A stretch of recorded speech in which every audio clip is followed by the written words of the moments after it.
Fala pessoal, estamos começando mais um podcast aqui na Beats e hoje eu estou recebendo um cara muito especial, meu amigo pastor Márcio Venturini.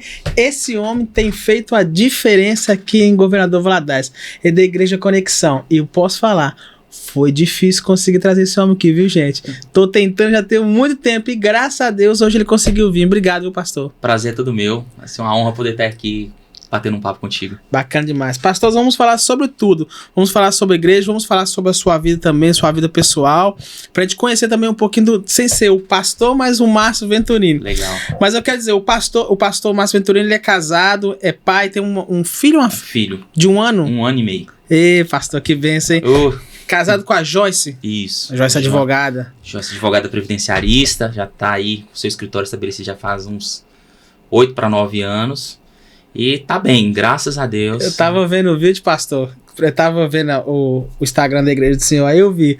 O pastor é grande e a Joyce é pequenininha. 1,95 m contra 1,5 m. 1,55 m. Como diz ela, 1,55,2. Que bacana. Mas pastor, primeiro eu quero agradecer pelo senhor ter vindo aqui.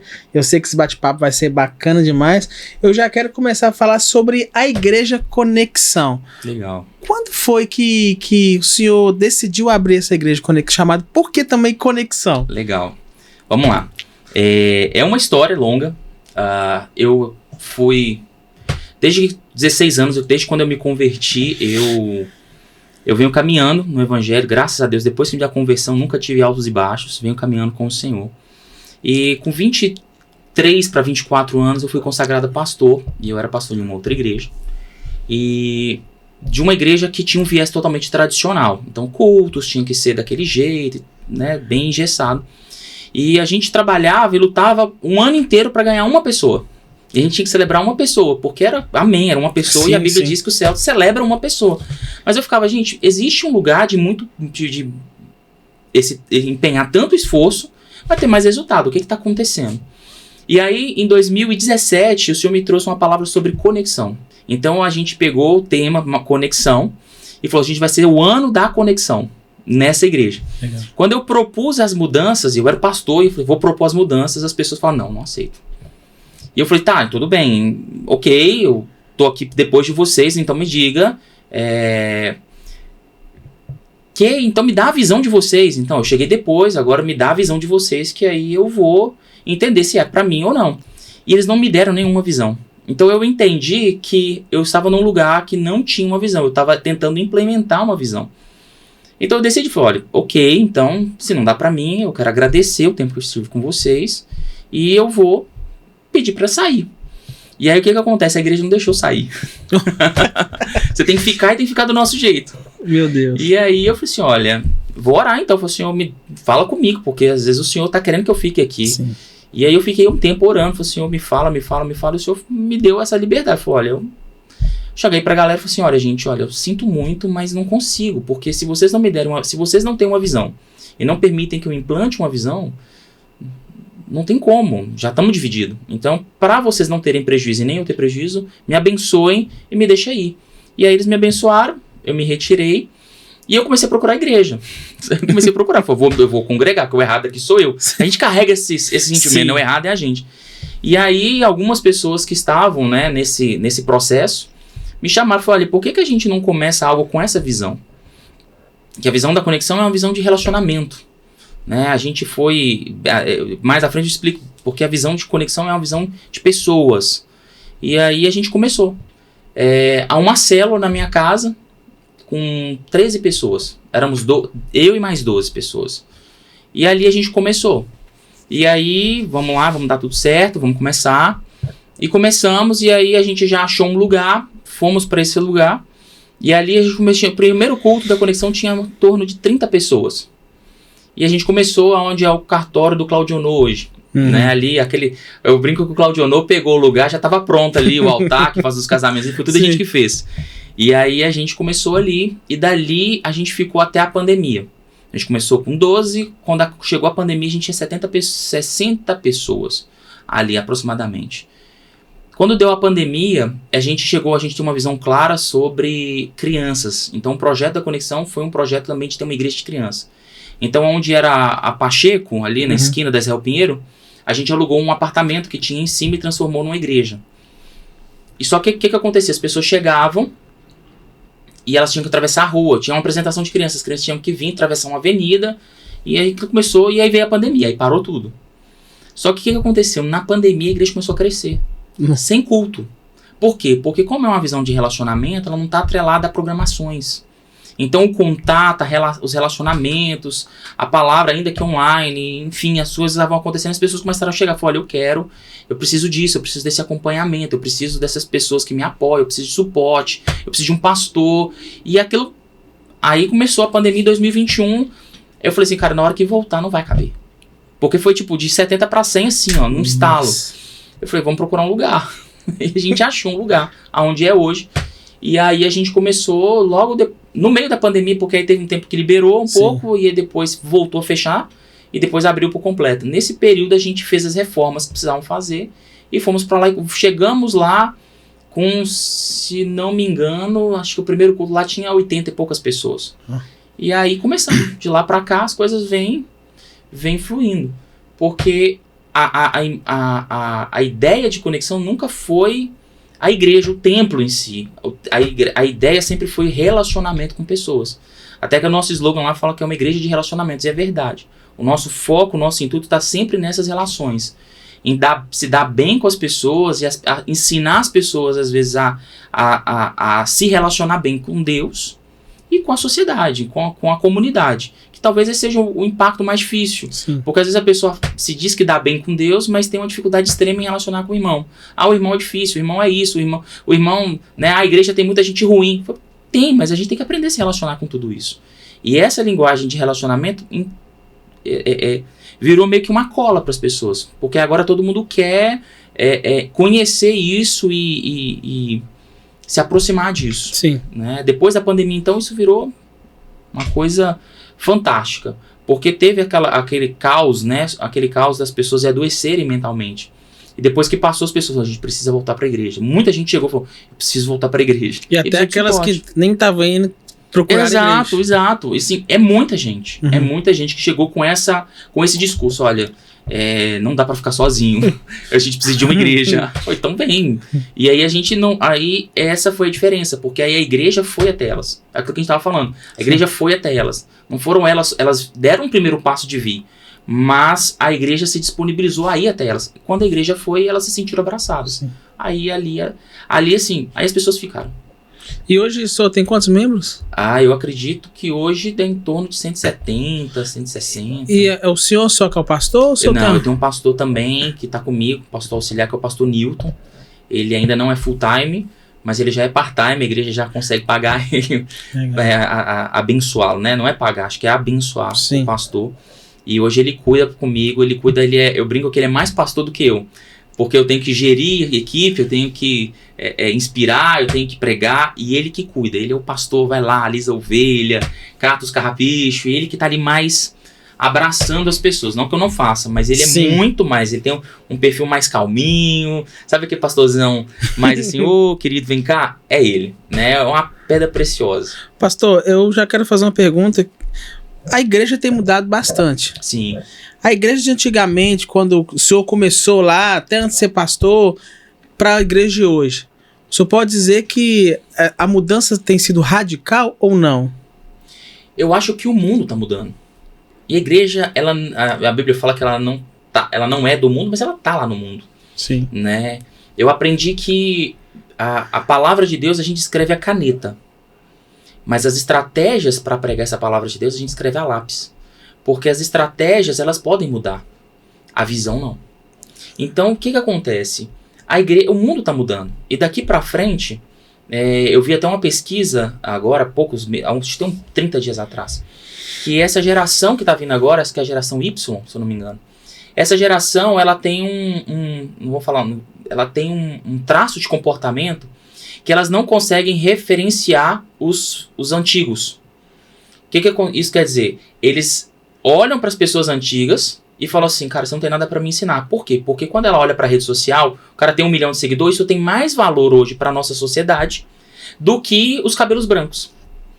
E aí foi feita uma pesquisa nos Estados Unidos e descobriram que se nada for feito, a igreja vai sofrer um impacto negativo de quase 30%, 40% da sua membresia nos próximos 10 anos. Entendi. E aí o que eles fizeram? Falou, cara, não dá pra tratar o Y, vamos tratar o X, que é a geração anterior. Porque eles ainda, os caras de 25, 24 anos, eles ainda reconhecem a necessidade da experiência.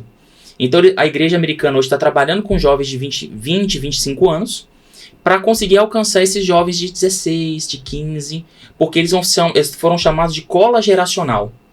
Porque aí eles vão entender a responsabilidade, vão entender a seriedade e a experiência do passado com a modernidade do futuro. Entendi. Então, a igreja está mudando? Acho que a igreja já mudou. E tá acontecendo, tá no ritmo. O que a gente precisa entender é que a igreja ela ainda tá forçando a barra em ficar como era. Muita gente tá forçando a barra para ficar como era, como se os novos precisam se encaixar naquela molde estrutural. E é o que eu não acredito. O molde estrutural, ele pode ser alterado. O que não pode ser alterado é o evangelho. O evangelho ele precisa continuar fixo, firme, sólido, porque Jesus é a rocha. E acabou. Mas as estratégias do como pregar, a Bíblia fala lá no livro de Atos que Paulo ia implantando as igrejas, ele não deixava pastor, não tinha uma Bíblia para os caras lerem, e nem tinha prédio. E era chamado de igreja.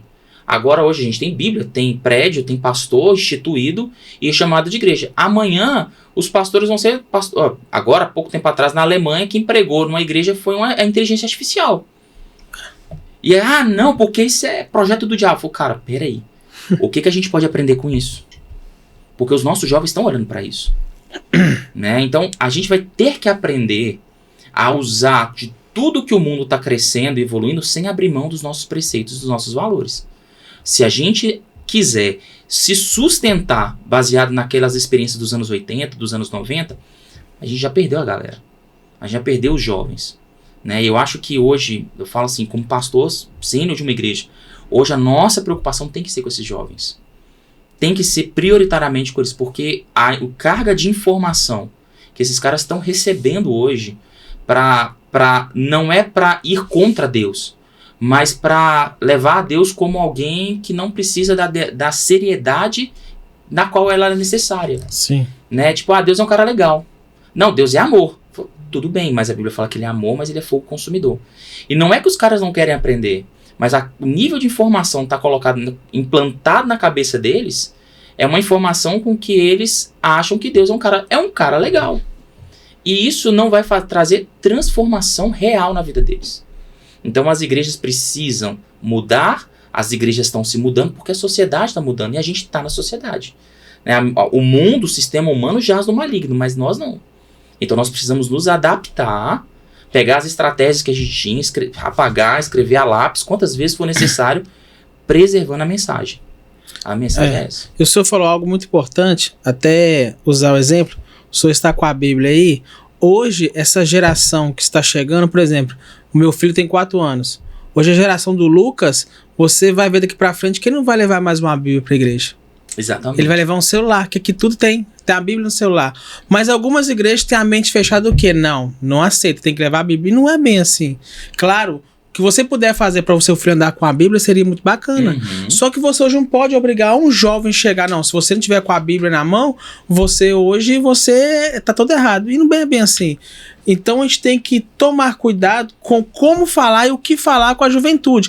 Claro, como o senhor falou, a gente também não vai falar assim, não tem problema não, deixa fazer, mesmo que esteja errado. Não, a gente tem que saber como corrigir. Sim. E é isso o papel que o senhor vem fazendo, que eu tenho visto na Igreja Conexão. A Igreja Conexão tem sido uma igreja que tem feito a diferença por não ser uma igreja, não que a igreja, pastor, igual o senhor falou, que tem um culto, por exemplo, terça, quinta, domingo de manhã, domingo de noite, tá errado, não.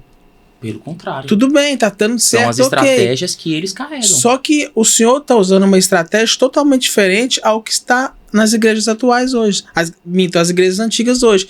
Que tem que ter o culto certinho de terça, quinta e domingo. Não é bem assim. Uhum. Então, não que esteja errado, como o senhor falou, mas essa estratégia do senhor, o senhor acha que tem alcançado mais vidas ou o senhor acha que não? Eu confesso pra você que, como você disse, eu acho que não existe errado e nem certo nessa postura. Eu acho que cada um anda com a visão que tem. Existem pastores que têm dificuldade, por exemplo, com a implantação de células. Existem pastores que se dão melhor e comunidades são melhores.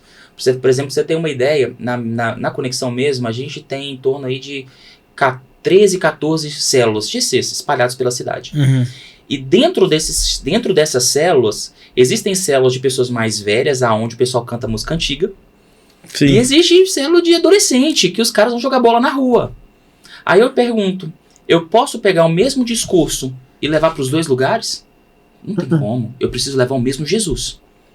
Mas a forma de apresentar Jesus para um senhor de idade vai ser totalmente diferente de para um adolescente. Então, a visão tem que ser a mesma. A visão é o Cristo no centro. Mas as estratégias, elas vão variar de acordo com a comunidade na qual a igreja está inserida. E como fazer, pastor? O senhor que tem essa mentalidade, como fazer para ajudar as igrejas também terem essa mentalidade? Ah, mas eu não posso forçar a igreja a ser assim, cada um tem um seu jeito. Mas existem igrejas que estão perdendo membros porque querem dizer que, por exemplo, vamos usar o exemplo do senhor. O senhor tinha uma visão quando estava na outra igreja. Eles não estavam na mesma visão que Deus colocou no coração do senhor. E tá tudo bem, Deus continua abençoando a vida deles. Exatamente. Mas tem igrejas que estão perdendo membros por falta de sabedoria, de falar, não concordo, tem que ser assim, assim, assim. E o que fazer? Olha só, eu acredito que a primeira coisa, você tá num lugar onde você não pode falar, eu acho que aquele lugar não é um lugar saudável, certo? Então, assim, você tá num lugar que você não tá se sentindo bem, procura uma liderança, fala, cara, a gente podia, vamos trabalhar dessa forma? Porque eles não são obrigados, a igreja não é obrigada a mudar por causa do membro. Sim, entendi. Mas entenda que a igreja só é igreja porque tem pessoas lá dentro. Né? Se não tiver ninguém lá dentro, não é uma igreja, porque a igreja é a comunidade, a igreja são o ajuntamento. A Bíblia Jesus fala, onde 2 ou 3 estiverem reunidos no meu nome, ali eu vou estar. Sim. Então a igreja é aquela junção de pessoas, não é o prédio, nunca foi o prédio. A igreja são as pessoas. E às vezes as pessoas estão carregando um peso de tradição, ao invés de carregar a leveza do evangelho. Que é o quê? Cara, tudo bem, funcionou. Vamos celebrar porque o culto terça, quinta, domingo funcionou lá na época dos meus pais, funcionou. Mas e hoje? Qual é a realidade hoje? Como que o mercado de trabalho, como que as pessoas que precisam trabalhar, qual é o ritmo de trabalho? Vou dar um exemplo meu. Eu acordo 5h30 da manhã, tem dias na minha semana que eu acordo 5h30 da manhã, vou dormir 00:40, 1h da manhã, porque eu tenho reuniões. Eu faço um devocional com a minha liderança toda terça, 6 da manhã. Por quê? Porque eu tenho um professor lá dentro. Eu tenho pessoas ali que trabalham 7 da manhã. E que se eu fizer uma reunião de oração 7 horas da noite, eles não vão conseguir chegar lá. Mas 6 horas da manhã eles conseguem. Quer dizer, eu não tenho... Então, a reunião de oração que vale aquela reunião que a gente reuniu no templo e orou. Em uma reunião online, onde a gente ora, a gente busca, a gente está ali, ela não tem valor porque ela é online. Então, a reunião de oração, ela acontece. Só que ela acontece digitalmente, ou seja, a estratégia é outra. Então, cara, vamos pensar, eu estou num lugar onde o molde é daquela forma. Eu tenho 2 opções, eu posso procurar minha liderança, falar, vamos tentar fazer dessa forma? Não tem jeito. Então eu tomo a decisão de estar ali ou não. O que eu não posso fazer é querer empurrar isso à força às pessoas. Né? Eu acho que isso assim seria um nível de rebelião e eu acho que Deus é meio contundente com rebelião. Sim, com certeza. Mas você não precisa estar num lugar que você não se adapta. Agora, se as pessoas se abrirem, poxa, que legal. Né? E eu não estou dizendo que o cara que faz cultos semanais, ele tá errado, não. Não, sim. Eu estou dizendo que a comunidade dele aceita, tá de boa. Mas se tá perdendo... O evangelho, aonde Jesus passou, você vai ver fruto. É o que eu acredito. Aonde Jesus passa, o fruto vai sendo gerado. Então eu estou fazendo a obra de Deus e eu não estou vendo o resultado dessa obra de Deus na minha vida. Eu preciso me questionar, estou em pecado? E às vezes não. Porque eu posso estar fazendo muita coisa do jeito errado. E até o certo, na hora errada, do jeito errado, se torna errado. Então eu preciso verificar. Cara, o que eu estou fazendo? Está congruente com aquilo que eu acredito? Não. Então eu preciso parar de fazer. Não, aquilo que eu estou fazendo é congruente. E por isso que eu falo, tem igrejas e igrejas. Sim. Tem igreja para tudo quanto é tipo de pessoas. Mas você tem que achar um lugar que é congruente com a sua realidade, com as suas crenças. Lembrando que o centro é Cristo. Mas tem igrejas que, cara, eu não vou fazer escola bíblica dominical no domingo de manhã. Vou fazer à noite. E tá tudo bem.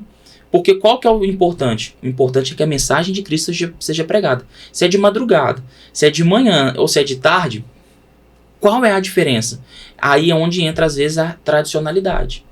Que aí é a tradição que manda a gente fazer dessa forma. Poxa, cara, mas e aí? Nós estamos num mundo que os paradigmas estão sendo quebrados todos os dias. E a palavra do Senhor se renova a cada manhã, né? Poxa, não você entende? Então, assim, os paradigmas estão aí para ser quebrados. Eles vão ser quebrados. A tradição vai ser quebrada. Infelizmente ou felizmente, vai ser quebrada essas tradições. Mas a mensagem não. O Cristo pregado, não. Esse a gente não abre mão dele. De forma alguma, de jeito nenhum, em hipótese alguma. Mas a forma como ele é apresentado, aí cabe a nossa avaliação, né? Sim, sim. Eu vejo gente pregando fazendo obra, missão urbana, pregando para drogados, para prostitutas, 3, 4 horas da manhã, porque é o horário que eles vão encontrar eles. Quer dizer, se esses caras não forem no culto, eles não vão ser abençoados? Então, quem é a igreja? Eu acho que essa é a perspectiva que a gente deixou de analisar. Quem é a igreja? A igreja é o prédio e suas programações, ou a igreja são as pessoas? Forte. Entendeu? Se a igreja são as pessoas, por que não a gente senta e fala o que é melhor pra gente? Porque também fazer um compromisso lá, a gente vai vir orar aqui todo dia 6 horas da manhã. Cara, você vai fazer um compromisso que você talvez não vai conseguir assumir ele. Então o que dá pra gente? E Deus vai nos abençoar naquilo que dá no nosso limite. Deus não vai abençoar quando a gente já passa do nosso limite. Entendi. Entende? Porque a Bíblia diz que o jugo é leve, e o fardo é leve e o jugo é suave. Então faça o que você pode fazer e faça da melhor forma que você pode fazer. E Deus vai gerar fruto na sua vida pautado naquilo que você pode fazer, não naquilo que você gostaria de fazer e não consegue. Bacana. Pastor, vamos trocar um pouquinho agora de assunto. Vamos falar sobre algo que chegou o ano da eleição. Chegou o ano da eleição em Governador Valadares, de vereadores, de prefeito. E a igreja, como não, tem um papel fundamental de querer ajudar, né, na parte da igreja. Eu sei que alguns pastores são contra falar de política dentro da igreja, alguns falam, cada um tem o seu jeito. O senhor, o que o senhor pensa sobre a política na igreja? É certo ou errado? O que o senhor pensa sobre isso? Eu sou da turma que não fala de política na igreja, de jeito nenhum. Não porque a política tem algo que é errado, enfim, né? Eu acredito que a forma como a política vem sendo apresentada pelas pessoas que se dizem da igreja é uma forma que eu, particularmente, a minha forma de enxergar a política, eu não vejo que é algo certo. Vou te dizer por quê. A política ela não é sobre pessoas. Política, para mim, é sobre gestão e projetos. Quando a gente vai olhar para a palavra de Deus, por exemplo, a gente vai ver 2 caras muito proeminentes na Bíblia que foram políticos. Primeiro, José. José foi político, né? Ele foi tão político que ele chamava José, mas na terra de Faraó ele foi chamado de Zafenate-Paneia, que é um nome egípcio. Ou seja, ele teve que se acoplar na cultura para ser político. Sim. Daniel foi Beltesazar na corte do rei, né? Ele era Daniel, mas ele se transformou em Beltesazar. Mas por quê? O que aconteceu com esses 2 caras que transformaram José no governador do Egito e Daniel no governador da província da Babilônia? É nítido que os 2 interpretaram sonhos. Os 2 interpretaram sonhos. E os 2 sonhos, tanto de Faraó quanto do rei, eram sonhos que apontavam para o futuro. Sim. Quando a gente lê Gênesis 41, se não me engano, quando o Faraó chama José para interpretar o sonho, José começa a falar, olha, vai ser 7 anos de vacas magras e 7 anos de fartura e 7 anos. E se você continuar lendo, você vai ver assim, e José manda dizer, e José fala assim, você tem que encontrar alguém que vai tirar o quinto da colheita, José dá um plano para Faraó. José dá o plano para Faraó. Aí Faraó diz, olha, não tem ninguém que seja cheio do Espírito de Deus como você, então você vai lá. Porque ele interpretou o sonho e deu um projeto. Quando a gente pega Daniel interpreta os sonhos porque o sonho de Nabucodonosor era um sonho que apontava para o final dos tempos. Quando a rocha batia na estátua, quebrava tudo, está lá em Daniel 2. Ele começa a ver tudo o que iria acontecer e começa a descrever. E aí, por causa da revelação, ele foi instituído como governador da província da Babilônia. E ali ele se tornou conselheiro do rei, porque a Bíblia diz que ele instituiu Sadraque, Mesaque e Abednego como os governadores subalternos ali para governar, e ele ficou na corte aconselhando o rei. Se tornou um cargo político, porque conselheiro do rei era um cargo político. Sim. E aí eles estão exercendo política pautado em projetos e na direção de Deus. Não é sobre, o cara é legal, vamos votar nele. Falei, cara, qual que é o seu projeto? O que Deus falou para você? Para onde Deus está te apontando? Para onde Deus quer que você leve a sociedade? Então essa ideia para mim de apoiar candidatos, eu não concordo. Eu concordo em apoiar ideias. Qual é? E não estou falando de esquerda, de direita. Sim. É porque essa polarização, ela já cansou a gente. Né? Eu tô falando assim, a nível de igreja, a nível de sociedade, a gente tá meio cansado disso. Então eu não tô nem aqui, eu tô falando como pastor, como cidadão eu tenho minhas posições, enfim, né? É óbvio que eu sempre vou zelar por família, é óbvio porque eu carrego isso dentro de mim. Sim. Mas a ideia da política é uma ideia é um campo de ideias e de discussões de ideias. Não é um lugar onde eu levo pessoas porque eu tenho eu enxergo nele uma pessoa legal, uma pessoa capaz. Tá, pode ser capaz, mas cadê seu projeto? Cadê as suas ideias? Para onde você quer levar a nossa sociedade? Se não tem isso, não tem política. Tem politicagem. Entendi. Eu coloco os meus amigos, eu coloco meus parceiros que vão facilitar acessos para mim, ou vão abrir determinadas portas que eu quero que se abra, e é politicagem. Política real é em cima de projetos. Então, você concorda? Tá vindo política em Valadares, tá? Você concorda com a política? Cara, eu sou super a favor da política, desde que seja uma discussão de ideias. Vai ter ideia que eu não gosto? Isso é política. Mas qual é a minha ideia? Porque a minha ideia vai representar alguém. E hoje as pessoas não estão preocupadas com isso. As pessoas hoje, infelizmente, a nossa cultura tá em querer enfiar alguém lá, que eu vou ter acesso e eu vou conseguir alguma coisa em troca disso. E aí tá tudo errado. É por isso que nós estamos... política de favor. É por isso que nós estamos aonde estamos na política brasileira. Porque aí eu coloco o meu amigo me dá um acesso, me dá uma verba, me dá um acesso a fulano de tal, e aí a gente virou o que virou. Entende? A gente não confia em político, a sociedade hoje não confia em político, desacredita da política, mas por ser obrigatório o voto, a gente vota. Mas se a gente fizer uma pesquisa simples na rua, a gente vai ver que a maioria das pessoas vota não é no melhor candidato. A gente vota no menos pior. Por quê? Porque não tem ideia. Né? Eu vou colocar lá porque agora o fulano representa a igreja. Não, o fulano representa o X, o banco, o outro... Tá aí. Entendi. Cadê a minha ideia? Vou pegar o Brasil, vou pegar a cidade, nós vamos fazer isso, isso e isso. E para poder fazer, eu brinco que... Eu falo que a Valadares tem tudo para dar certo. Nós estamos num cruzamento de vias aqui. Né, de duas BRs importantes do Brasil. A gente tem a gente é um ponto de escoamento logístico importantíssimo no Brasil. Era pra gente ter aqui um lugar de escoamento de ter galpões e galpões e galpões de logística, de pessoas ali movimentando a economia e a coisa acontecendo, né? E a gente hoje tem dificuldade porque nós nos sustentamos hoje com o dólar que vem de fora e com a economia que, infelizmente, vem decrescendo nesses últimos anos. Verdade. Por que não ter uma ideia de captar verba, de transformar esse lugar num porto seco? Por que não ter uma ideia de transformar num complexo logístico para o Brasil? O que falta? Isso falta força política. Falta ideias, faltam homens que vão ser levantados. Aí eu acredito que na igreja pode se levantar homens. Pode, mas não é por causa da igreja. São homens, como a Bíblia fala, cheios do Espírito Santo, que vão lá e que vão fazer a diferença. Então não tem-se ideias, tem-se apadrinhados. É isso que minha visão, eu não concordo. Entendeu? Aí a pessoa vem me procurar, vamos lá, vamos apoiar. Não é que eu não quero apoiar. Me dá as ideias, me dá os projetos, me mostra para onde que a sociedade, para onde que aonde que você quer levar a sociedade. Aí não tem. Aí como é que eu vou votar em alguém que não tem uma ideia para me apresentar? Porque você é o cara legalzinho? Cara, não é para isso. Entendi. Vem pra cá, senta na minha mesa, vamos tomar café, vamos bater papo. Porque para amigos eu quero sentar na mesa e bater papo. Agora para político eu quero cobrar.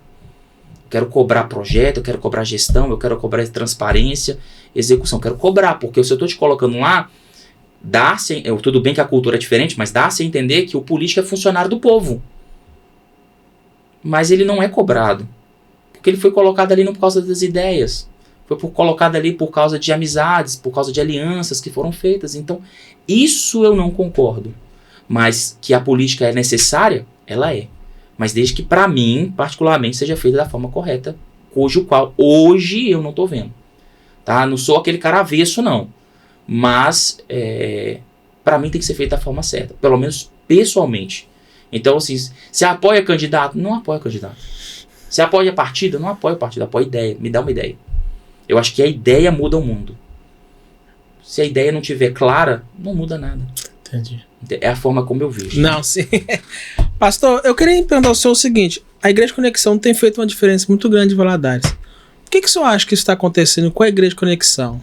O senhor acha que é as ideias que o senhor e sua equipe... Porque, assim, é aquilo que se eu tiver errado, você pode me corrigir. Igreja não é só o pastor que faz. Não, o senhor tem uma liderança, o senhor tem equipe que te ajuda. Uhum. E a gente tem visto pelos vídeos que a gente assiste aqui, a igreja é muito diferente, parede preta, que o pessoal gosta.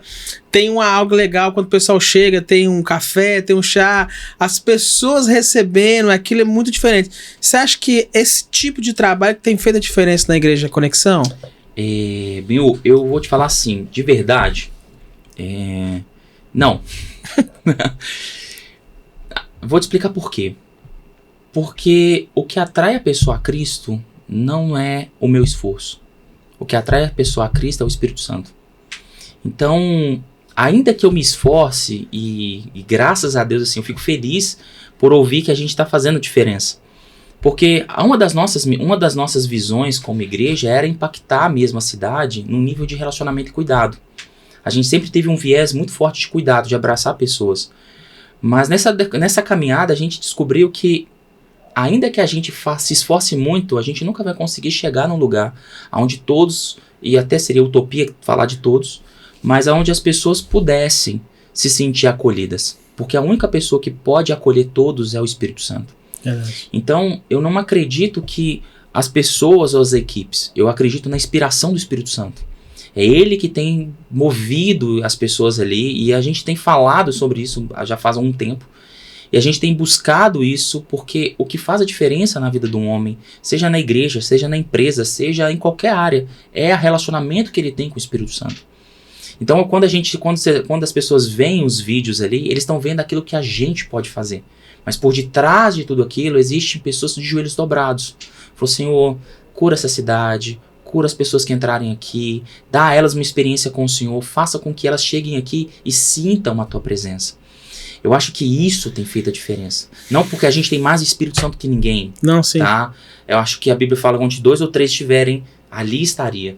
Então a gente tenta colocar uma roupagem, né? Aí entra a parede preta, as pessoas recebendo, né? A gente entende que as pessoas que chegam na igreja, por exemplo, as pessoas que chegam na igreja, normalmente a pessoa que visita a igreja, ela chega meio travada, meio olhando o ambiente, e a gente sabe disso. Um dia a gente foi visitante, né? Ninguém conhece o nosso nome, então qual foi a ideia? Vamos colocar uma equipe para receber as pessoas, mas lá na rua, para na hora que elas chegarem lá, elas serem abordadas. Não é elas chegarem aqui, a gente, a paz do Senhor.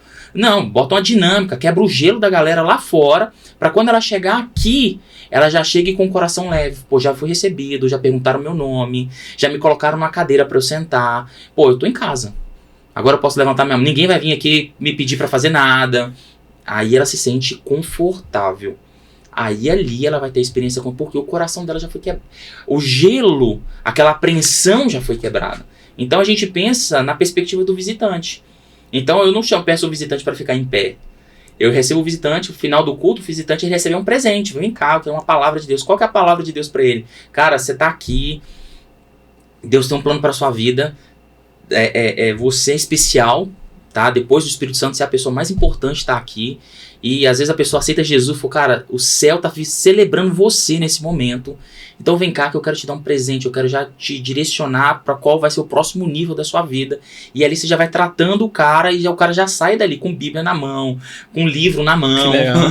Já sai com presente, tipo assim, pô, cara, eles lembraram de mim, eu sou realmente importante. Então são pequenos detalhes que a gente foi construindo. A gente faz um café lá, todos os domingos tem café, tem água, tem biscoito lá pra galera. Mas por quê? Porque uma mãe de família, meu filho tem 1 ano e meio. Eu chego em casa, domingo à tarde, eu não atendo ninguém. Domingo à tarde eu tô de joelho dobrado. Falo, Senhor, fala comigo. Me mostra, me ensina, me capacita aqui, porque eu preciso do Senhor. Todo domingo à tarde é dia de barriga dói. Né? A barriga dói. E aí, eu, por exemplo, vou botar meu filho pra se arrumar. E menino pequeno dá trabalho, né? Quando eu falo, cara, eu quero tomar um café. Aí eu chego assim, poxa, se eu for parar pra fazer o café, que eu não vou conseguir chegar a tempo. Cara, mas lá tem um café. Eu vou chegar, vou tomar um café, boto meu filho no Kids. Porque lá na igreja o pessoal já recebe o Kids antes do culto começar. Então o culto começa, tem um culto de crianças. Não é porque a gente quer jogar as crianças lá. Porque tem um culto pra eles lá. Então tem um culto com a canção dele lá. Então eu consigo assistir. A gente também tem um trabalho lá muito legal, que são com crianças de espectro autista. Isso que eu ia perguntar ao senhor, foi bom o senhor falar, porque isso é que eu acho que as igrejas, não todas as igrejas, precisam trabalhar, porque eu vi um vídeo, não sei se o senhor já viu um vídeo de um pastor que estava pregando e tinha uma criança que a mãe ficou com vergonha que ela estava gritando, aí ele virou e falou assim, deixa essa criança aqui, deixa que o Espírito Santo está falando por ela. Uhum. E aí a mãe se sentiu amada, e isso é muito importante ter isso na igreja também, né? Eu tenho amigos que falam, a gente não tem condição de receber. Cara, isso tem feito tanta diferença na nossa vida, como comunidade, porque assim, é dispendioso, cada criança, eu não vou chamar de especial, porque não no sentido pejorativo, mas no sentido verdadeiro, é especial, ela precisa de cuidados especiais. A gente disponibiliza lá um monitor para cada criança que tem ali TDAH, ou que tem espectro autista. A gente tem um lá que tem Down e pegamos ele no colo, beijamos, abraçamos e temos monitores lá para fazer isso. Por quê? Porque a gente entendeu que o Ministério de Criança não é um Ministério de Criança. O Ministério de Criança é um Ministério de pais, que vão aprender a ensinar suas crianças. Aquela ideia de que eu vou botar meus filhos lá na salinha, tem uma tia que ensina, e isso já passou, porque as crianças hoje, elas não conseguem ficar focadas mais do que 2, 3 minutos em palavras. Então tem que ter recurso visual, ainda que a gente não tem tela lá. A gente não dá tela porque criança até 2 anos, principalmente nos babyzinhos, não tem televisão, porque criança até 2 anos não pode ter tela. Então a gente tem lá psicopedagogo, a gente tem lá pessoas especializadas que o Senhor trouxe no sentido voluntário mesmo, que abraçou a visão da igreja com relação às crianças. E aí a gente cuida dessas crianças. Então a criança tem espectro autista, tem um monitor. Mas detalhe, se o Ministério Kids não é um ministério de criança, é um ministério de pais, quem constrói o ministério? Os pais. Então se você lá na igreja é assim, você é pai, então você está escalado no Kids. Mas eu não sei dar aula, não estou te pedindo para dar aula. Lá tem os professores capacitados para dar aula, mas você vai estar lá. Porque pode ter uma criança especial, então enquanto alguém está olhando o seu filho, você está aqui ajudando. Legal. E aí vai criar. Então a gente tem uma igreja dentro da igreja. Para quê? Não só para instruir, mas para abraçar qualquer criança que chegar lá.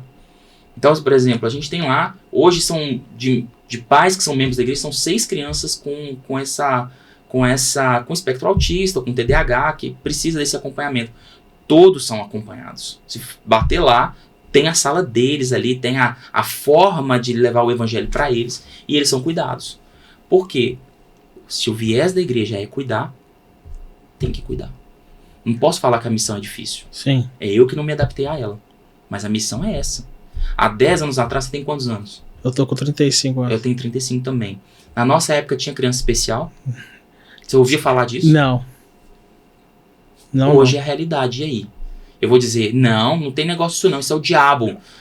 Né? Isso é o diabo. Vai passar e fica isso lá. Foi, cara, tá. Eu acredito que o diabo pode levar vantagem nisso. Pode levar vantagem nisso? Pode. Mas vamos falar aqui, será que o diabo que faz uma criança é autista? Me desculpa. Eu não acredito nisso. Porque autista existe desde que o mundo é mundo. Só que diagnosticaram o autismo agora.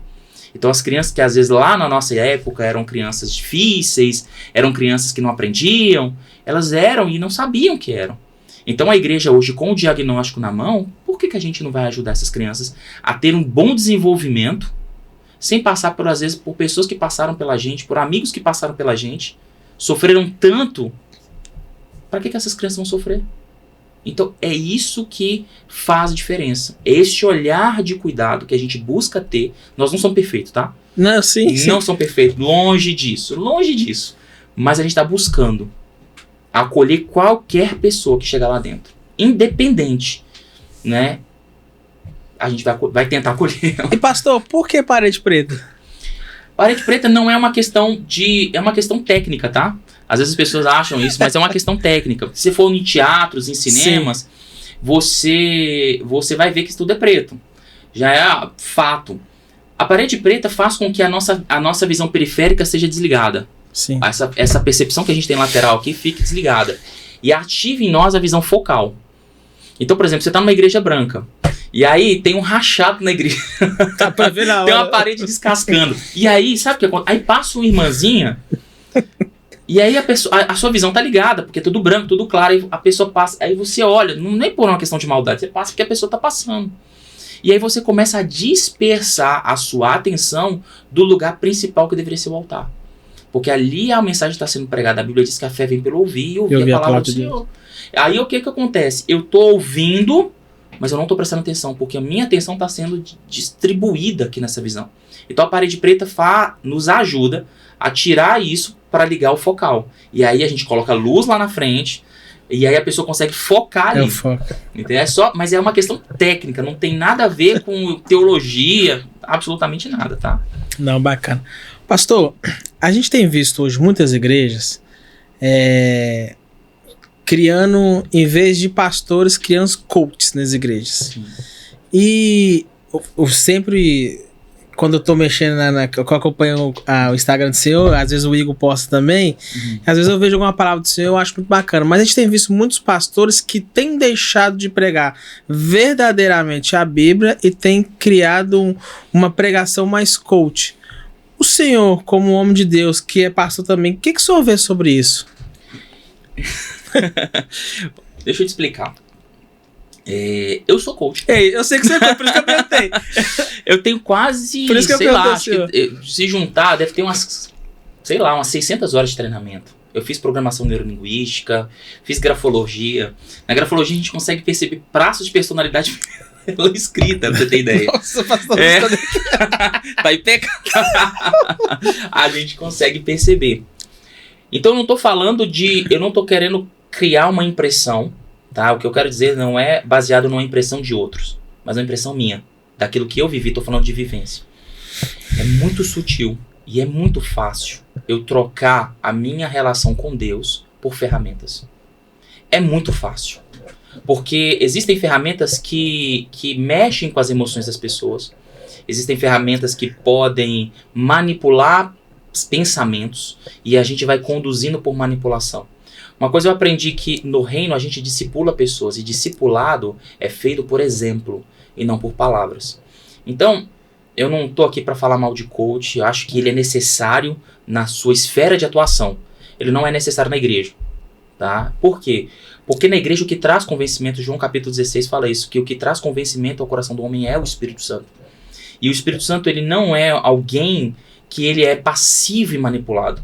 O Espírito Santo, para você ter a unção e caminhar com ele, existe um preço a ser pago. Existe devoção, existe um lugar onde eu vou e ali eu fico ali até que eu seja revestido do alto, como Pentecostes. Então é uma busca, é um relacionamento diário, contínuo e extenso muitas vezes. É a solitude de ir para um lugar, porque eu decido ir para aquele lugar para estar com o Senhor. E isso, infelizmente, né, eu não estou aqui para julgar ninguém, mas isso hoje está sendo trocado por ferramentas. E essas ferramentas funcionam? Funcionam. E muito. Funciona. Ah, não, pastor, não funciona. Funciona. Se não funcionasse, ninguém estava usando. Qual é o problema? Que essas ferramentas são paliativas. Essas ferramentas podem usar para o seu culto, mas elas não vão ser necessárias ou elas não vão funcionar para uma vida de transformação. A Bíblia fala que aquele que não nascer da água e do Espírito não vai poder entrar e nem perceber o reino de Deus. Então o que Jesus estava dizendo? Existe uma experiência que o homem passa por ter ele, não por conhecer ferramenta. A ferramenta pode te ajudar a abrir uma porta, mas não vai te ensinar a caminhar pelo caminho.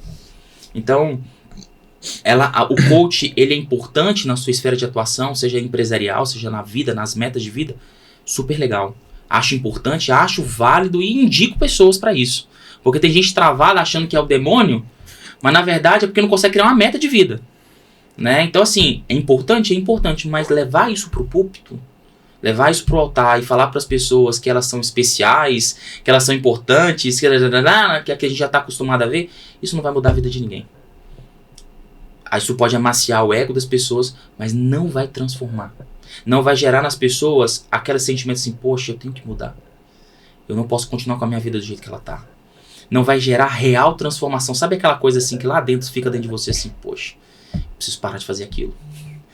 Nossa, o pastor falou ali, não, o pastor tá chegando, rapaz, eu vou ir, rapaz. Rapaz, daqui a pouco Deus tá falando na boca desse homem aí. Sabe, aquele temor que a gente tinha com os homens de Deus? A igreja tá perdendo isso. Tem sido coisa momentânea. As pessoas a igreja tá perdendo o temor. E aí, o que acontece? Quando não há temor, não há revelação de presença do Espírito Santo. Então os cultos ficam mecânicos. 3 músicas em pé, 3 músicas agitadas, 2 lentas, palavra da oferta, e o apelo e ninguém levanta a mão. Não é assim? Fica mecânico. Por quê? Porque não está encharcado com o Espírito Santo. O Espírito Santo, ele tá ali, mas ele não é, mas ele não tá, ele tá ali porque as pessoas, né, foram seladas por ele, mas ele não pode fluir ali. Por quê? Porque não houve alguém que se dobrou e disse, eu vou ficar aqui. Como Moisés falou no monte, eu não saio daqui até o Senhor for comigo. Então, o que tem se perdido, não é o que eu vejo não é que a teologia coach está ganhando espaço. É que a real teologia está perdendo espaço. Aquela coisa assim, de, né, testemunhos contam, por exemplo, de Lutero, que a marca do lado da cama de Lutero, não, de John Wesley, né, que do lado da cama dele tinha 2 buracos no piso, né, do assoalho. Por quê? Porque eram os joelhos deles que ficaram ali dobrados. Entende? Isso a gente está perdendo. Eu falo a gente como igreja. A igreja de Cristo está perdendo isso. Ela está preocupada muito mais em ter uma boa vida do que uma boa morte. Sim. Eu fiz teologia e eles falam isso na teologia, né?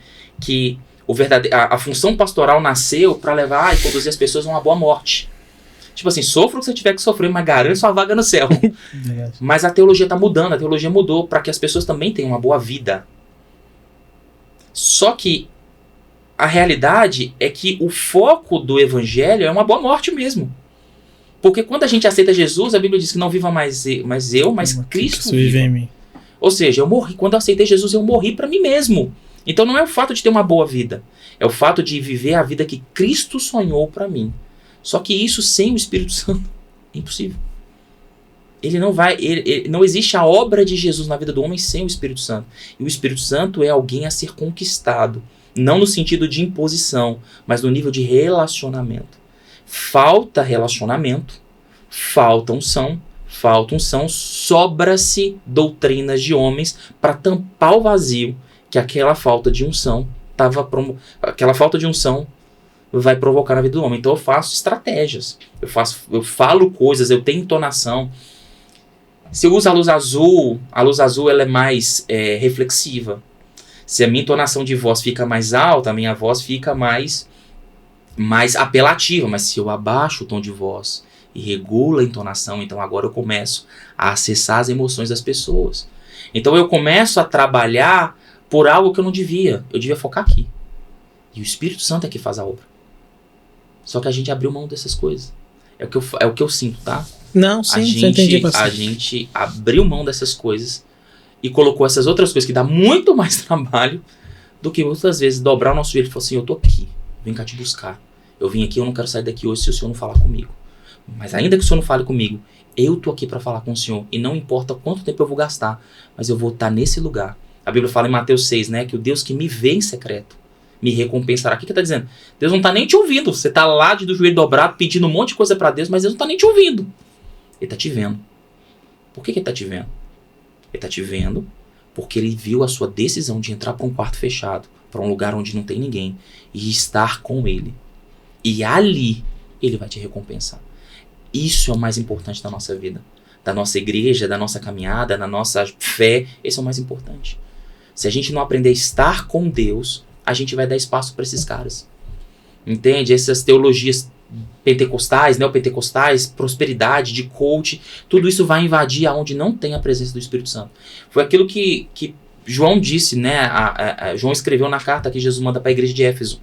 Vocês são bons, vocês têm frutos, vocês fazem tudo, vocês expulsaram os caras que falavam que eram apóstolos, vocês são os bambambãs. Mas vocês perderam o primeiro amor. Qual era o primeiro amor? Tá com ele. Aí ele fala, faz um alerta, lembra lembra que estar comigo é mais importante do que a minha obra. Tudo muda de novo. Então acho que é isso que falta.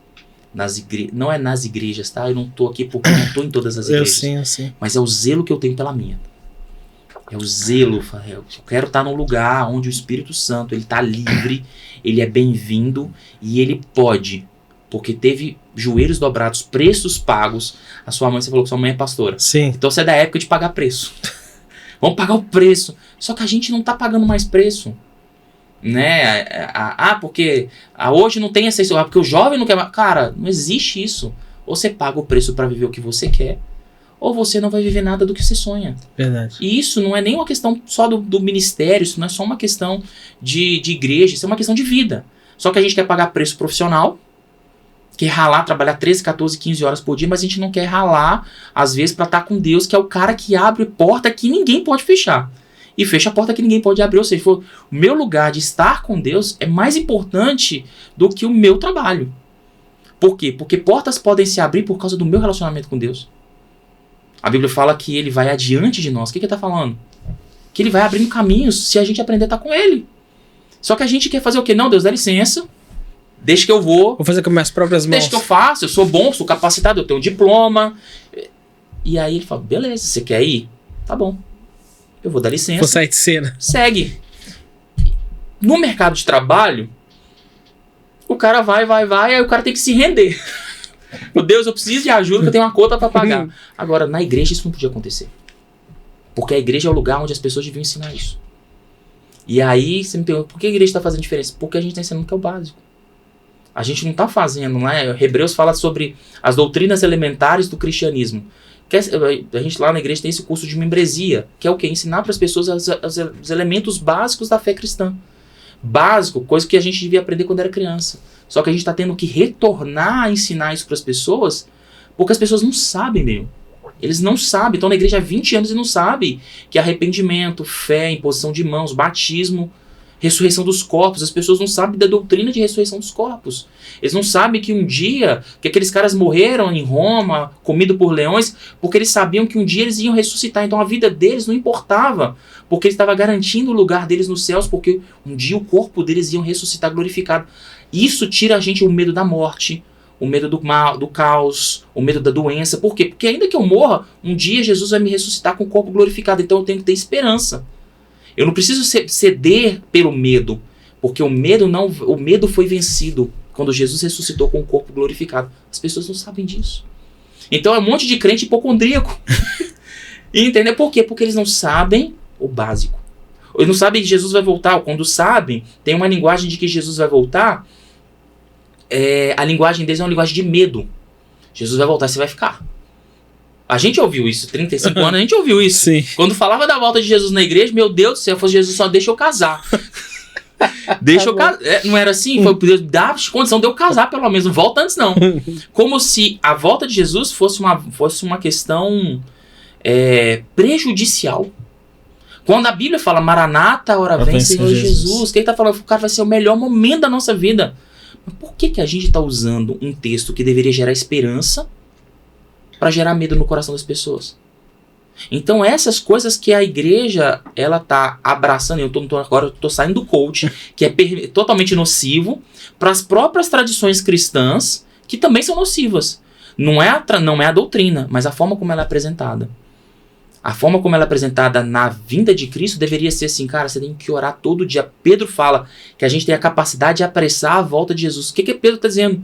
Que o ápice da nossa vida vai ser quando Jesus voltar. Isso deveria gerar na gente esperança e fé para falar assim, eu preciso que o Senhor volte, Jesus. Eu estou aqui, estou sofrendo, mas eu preciso que o Senhor volta. Porque quando o Senhor voltar, a coisa vai melhorar. A gente parou de fazer isso.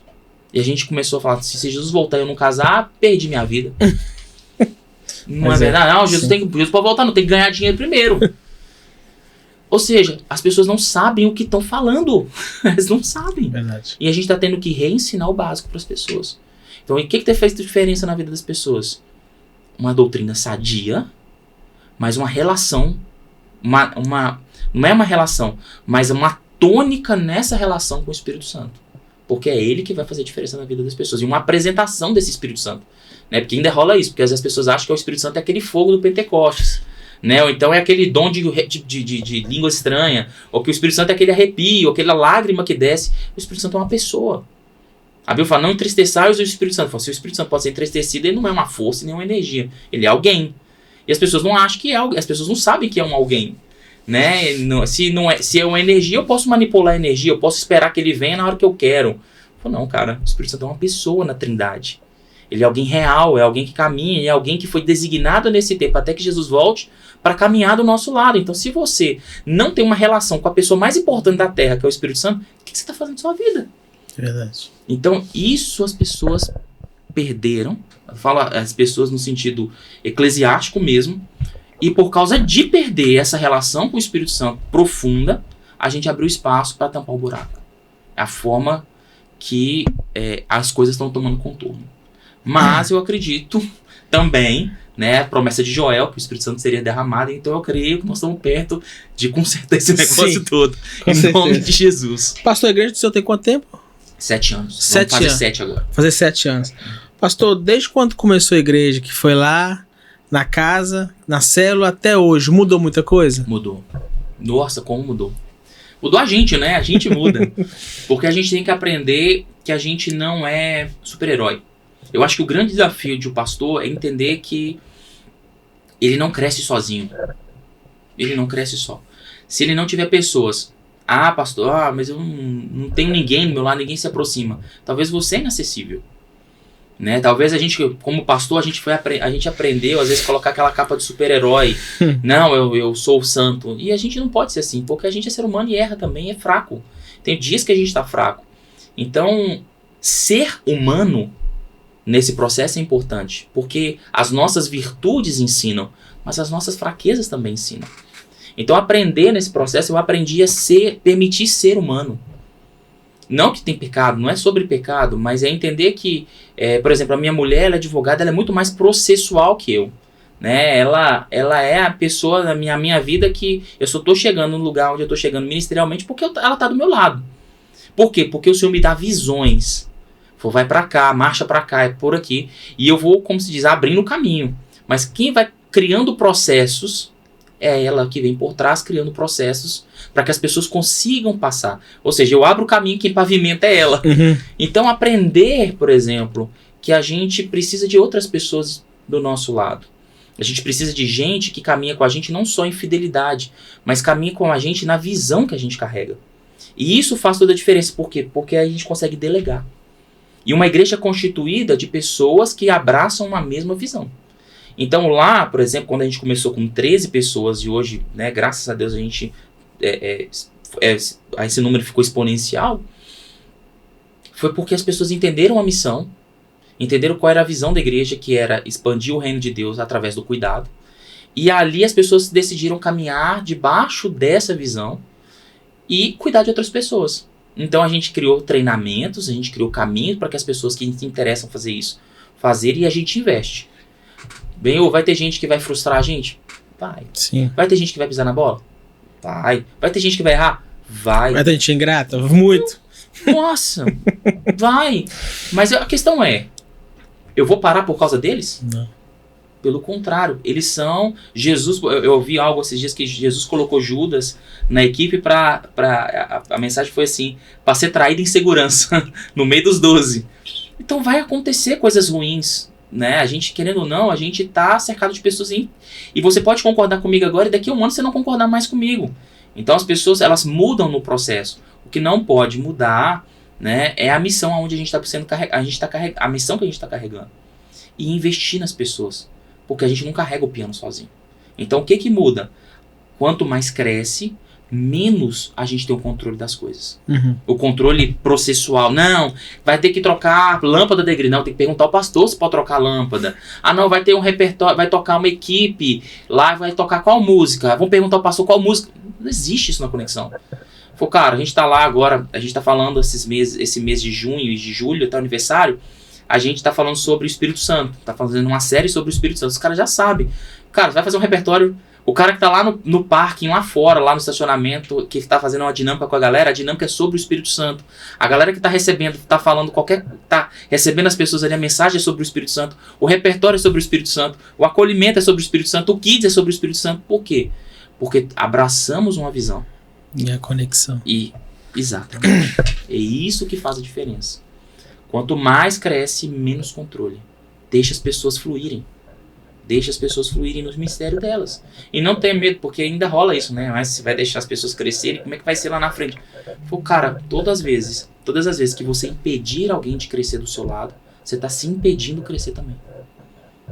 Legal, forte. Entendeu? Você tá se impedindo. E outra coisa, quando você impede alguém de crescer nos dons do Senhor, no ministério do Senhor, o próprio Deus vai vir resolver com você. Porque se ele tem um plano para a vida da pessoa, por que está sendo você a impedir? Então a gente tem que crescer. A questão é, se eu crescer e a pessoa tomar o meu lugar, será que Deus que te capacitou até que não tem outro lugar para você? Quer dizer então que você é tão pequeno que você cabe dentro da sua congregação? Não. A conexão pode ser uau, mas o que Deus me chamou para fazer é muito maior. E nessa visão que o senhor está falando aí, o futuro da Igreja Conexão só a Deus pertence, a gente sabe disso. Mas pro senhor, como pastor, como que o senhor vê a conexão daqui uns 10 anos? Então, eu sempre tive... Eu sei sim, só cortando o senhor, eu posso estar errado, mas eu acho que daqui a um tempo ali vai estar pequeno para vocês. Esse é o plano. O que acontece? É algo que eu brinco lá na igreja, que o único que trabalha, a gente trabalha todo mundo para a mesma direção, que é o cuidado, que é acolher pessoas. O único que trabalha para o futuro mesmo sou eu, que tem que ficar pensando como é que vai ser. Mas eu acredito que a gente possa chegar num momento que a igreja fique pequena, aquele espaço fique pequeno, a gente tem a opção de fazer cultos durante o dia, né? Mas a minha intenção com Conexão nunca foi ter uma igreja gigante. Nunca foi ser uma igreja grande, sempre foi ser uma grande igreja. Então, quando eu penso em conexão, eu penso em oficinas de casais, oficinas profissionalizantes, lugar de atendimento de criança, né? Que a igreja, que aquele espaço ali seja funcional durante a semana para as pessoas. E se der 1.000 pessoas, 2.000 pessoas, 3.000, 10.000, 500, não importa quantas pessoas. A gente vai dividir isso, vai fracionar isso durante um domingo, faz 3, 4, 5 cultos. Ou então, se Deus der graça e condição financeira, eu acredito que Ele é capaz de fazer isso, sim, a gente constrói um lugar e faz, ou a gente faz como tem outras igrejas nos Estados Unidos hoje. A Elevation, por exemplo, ela é uma igreja que ela tem polos em Nova York, por exemplo, espalhados pela cidade. O pastor sênior de lá, ele tem 5 ou 6 polos dentro da cidade, com auditórios para 1.500 pessoas. Em vez de fazer um auditório para 10, ele fez alguns auditórios até para 1.500 pessoas. Que aí ele consegue atender a cidade. Tudo bem que Nova York não se compara com aquela área de espaço, mas a estratégia dele foi, eu prefiro espalhar, pulverizar para alcançar mais pessoas, do que fazer uma big igreja gigante, não sei o que, às vezes as pessoas não conseguem sair de determinadas distâncias para vir. Então eu não tenho uma visão clara com relação à estrutura física, até porque para mim a estrutura física nunca foi o importante. Ela foi importante para mim no momento da obra, da reforma que a gente fez. Mas ela nunca foi essencial. Eu acho que o futuro da conexão é alcançar cidade, alcançar estado, alcançar o Brasil, alcançar onde o Senhor quiser levar a gente, para transmitir uma linguagem de cuidado. Eu acho que o que as pessoas precisam hoje é de suporte. Independente da idade, as pessoas precisam de alguém que pega na mão delas e fala, vem cá, deixa eu te ajudar. Entende? Mais do que apresentar um Jesus, não aquele Jesus da religião, mas apresentar um Jesus que pode curar do dela. Então esse discurso pode levar a gente a outros lugares. Agora qual? Prefiro deixar Deus fazer. Bacana. De verdade. Pastor, tem uma pergunta que eu sempre faço para as pessoas que vêm aqui, porque todo mundo conhece o pastor Márcio, todo mundo conhece e tal, mas eu queria saber quem que é o Márcio? O pai, o amigo, o filho, o empresário de sucesso. Quem que é o Márcio? Então, eu sou o Márcio, mais conhecido como Nego. Eu nasci com um cordão umbilical preso no pescoço. Minha avó pegou, eu nasci roxinho. Minha avó pegou no colo, é o neguinho da vovó. Nunca consegui tirar. Então, pros íntimos, até hoje, até na igreja tem gente que chama de nego, né? Amo meu apelido, eu já odiei, hoje eu amo meu apelido, tá tudo certo. Eu sou um cara família, eu gosto, tenho uma paixão, assim, eu gosto de gente, eu acho que até isso me ajudou com relação à igreja, porque eu gosto de estar no meio da galera, eu gosto de estar ali no meio, eu gosto de estar no meio de tudo. Eu sou um cara família demais da conta, busco ter tempo com meu filho nasceu, eu tive um testemunho também a gente eu e a Joyce, nós somos casados há 10 anos, a gente vai fazer 11 anos esse ano, e desde quando a gente casou, um ano depois do casamento, a gente sonhava em ter filho, e a gente lutou muito tempo para ter filho, simplesmente não acontecia, a gente fez exames, foi no médico, tudo que você pensar. A gente chegou a cogitar fazer aquele processo de inseminação. E aí, por fim, quando a gente falou assim, cara, já tem 10 anos e nada. E a gente falou, Deus, o Senhor sabe de todas as coisas. Se não era pra ser, não era pra ser.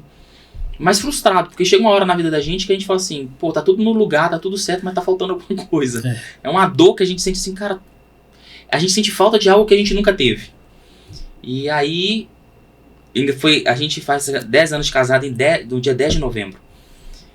Aí, faltando 10 anos, quando a gente casou, a gente foi tirar férias, a gente foi pro Caribe. E aí, a gente, na época, 10 anos atrás, não tinha cartão de crédito internacional. Passamos um aperto.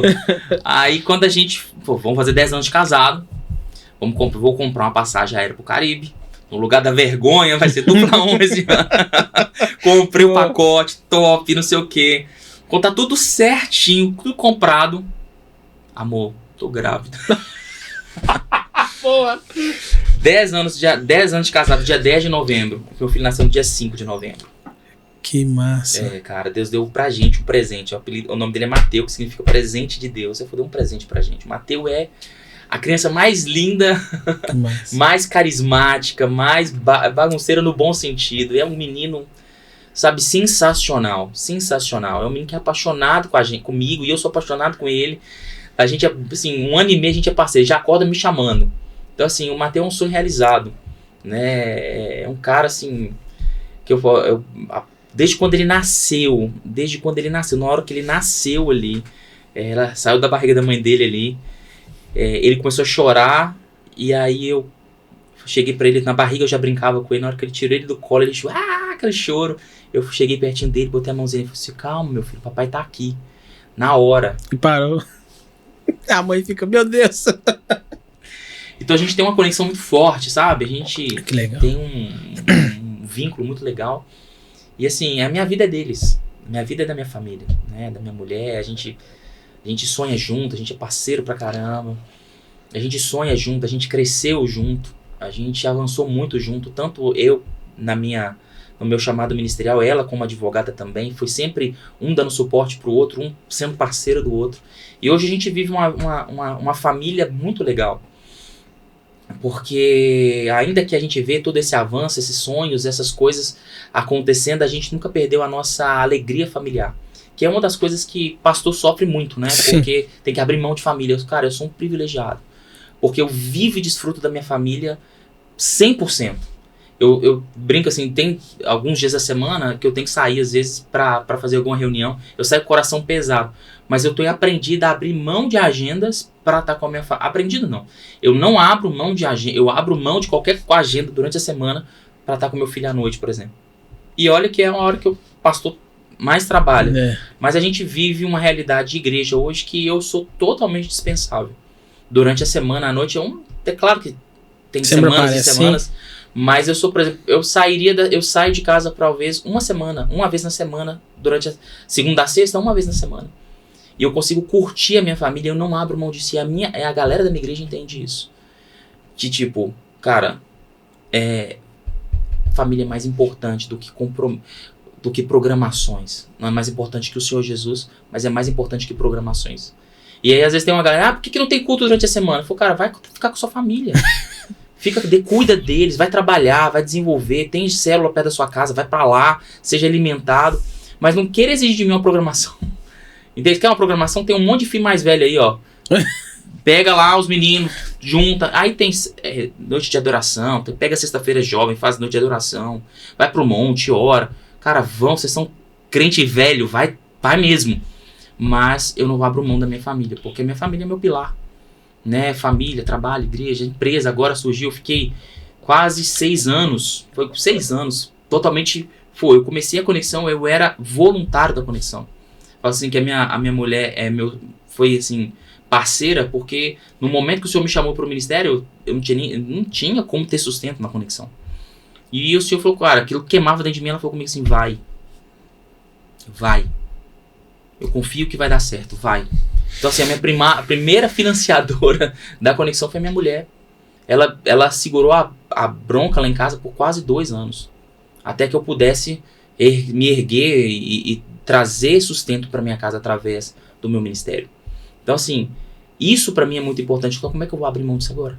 Verdade. Entende? Então assim, família é muito importante. E depois de 6 anos, né, já vivendo no ministério, já as coisas acontecendo, meu pai, como eu te falei, meu pai é pedrista. Então, eu sempre fui empreendedor, sempre quis empreender e tal. Mas nesse período da conexão, eu falei assim, cara, eu não tenho como, não tenho tempo para isso. Né? Mas aquilo sempre ardeu no meu coração. E o ano passado o Senhor me deu uma palavra. Ano 2022, o Senhor me deu uma palavra. Falei, vai, pode ir. A igreja já estava estruturada, já estava organizada. E aí eu fui abrir uma empresa de venda de cristais pela internet e só atendendo no mercado internacional. E aí... foi uma doce surpresa, porque aí o Senhor começou a gerar clientes, gerar negócios, e hoje eu tenho que atender a empresa, então eu divido meu tempo, então parte do meu dia fica para a empresa, parte do meu dia fica para a igreja, e a gente segue, e vai acontecendo. Então hoje a gente tem que administrar muita coisa, mas assim, é leve. Não tem peso, não tem aquela coisa assim, aquele estresse. Óbvio que tem dia que é pesado, mas Sim. Não tem aquele estresse de eu tenho que dar conta disso, eu tenho que dar conta daquilo. Porque o Senhor mesmo vai arranjando esse negócio. Né? É aquilo que eu falei no início, foi assim, existe um lugar que é imprescindível. Pode ter 10 empresas, mas se eu não der conta das 10 empresas e der conta de estar com ele, é o suficiente. Porque ele que vai abrir as portas. Ele que vai trazer o cliente na sua loja. Ele que vai trazer o cliente pela internet. Ele que vai trazer uma ovelha que vai ser né, trazida para o aprisco. Ele que vai... A Bíblia fala que era ele que acrescentava as pessoas na igreja.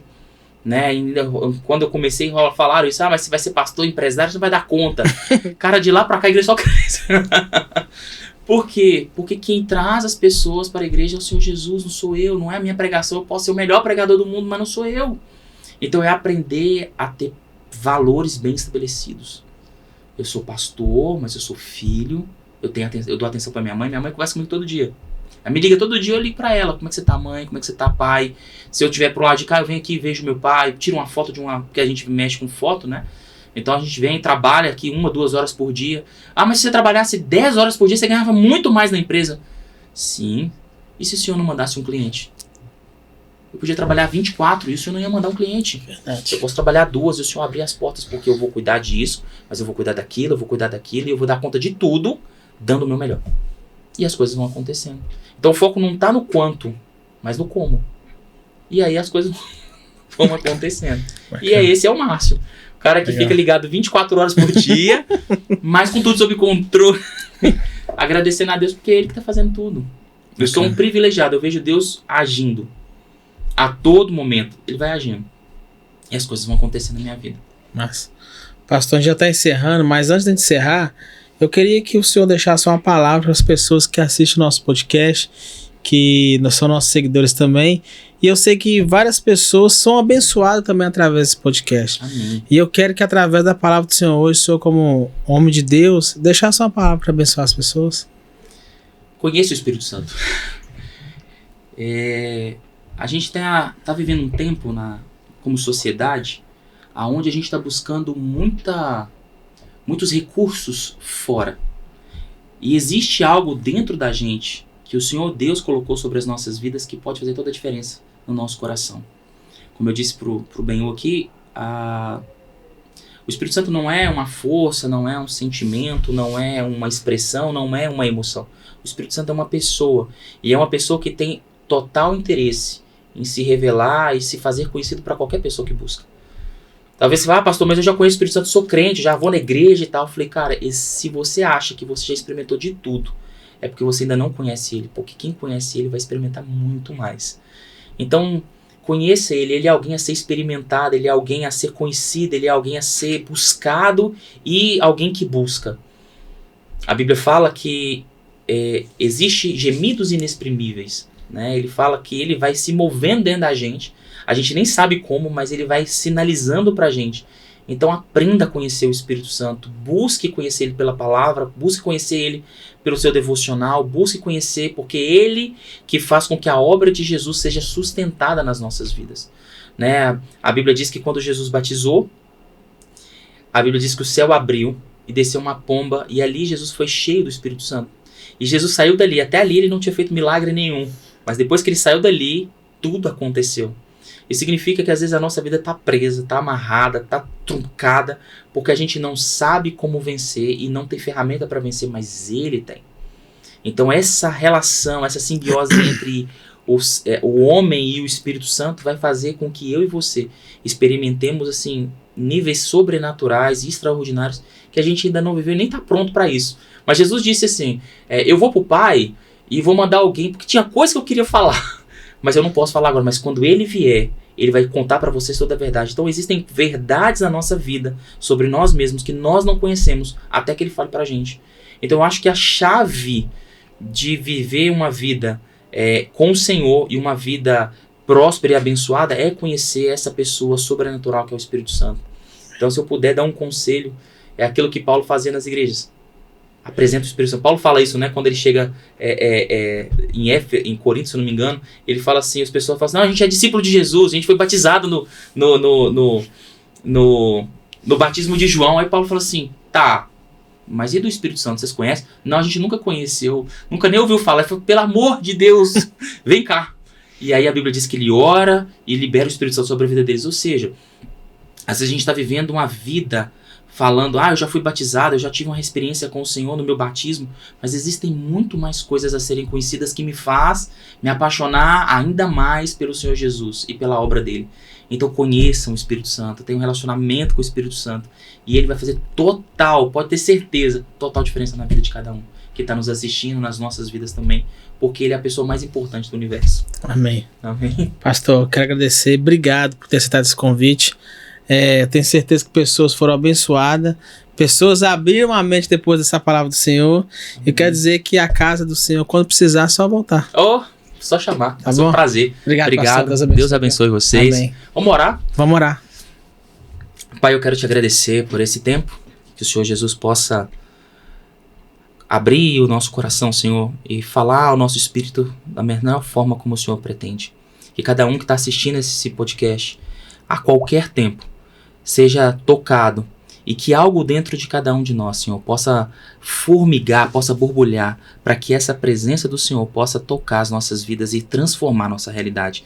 Eu profetizo e creio, Senhor, que vidas serão transformadas sim, pelo toque do Teu Espírito sobre as nossas vidas. Eu sei, Senhor, que a gente tem sonhos, planos, estratégias, mas a resposta certa sempre virá de Ti. Então nós oramos e agradecemos o Senhor por todas as coisas, porque nós sabemos que só o Senhor pode mudar as nossas vidas. E nós celebramos, acreditamos e oramos por isso em nome do Senhor Jesus. Amém. Amém. E amém. amém. Amém, que Deus abençoe vocês. Obrigado pelo tempo. Só chamar, estamos de volta. Beleza, então. Pessoal, estamos ficando por aqui com o podcast da Beats, viu? Deus abençoe vocês. Tchau, tchau. Um abraço. Fica com Deus.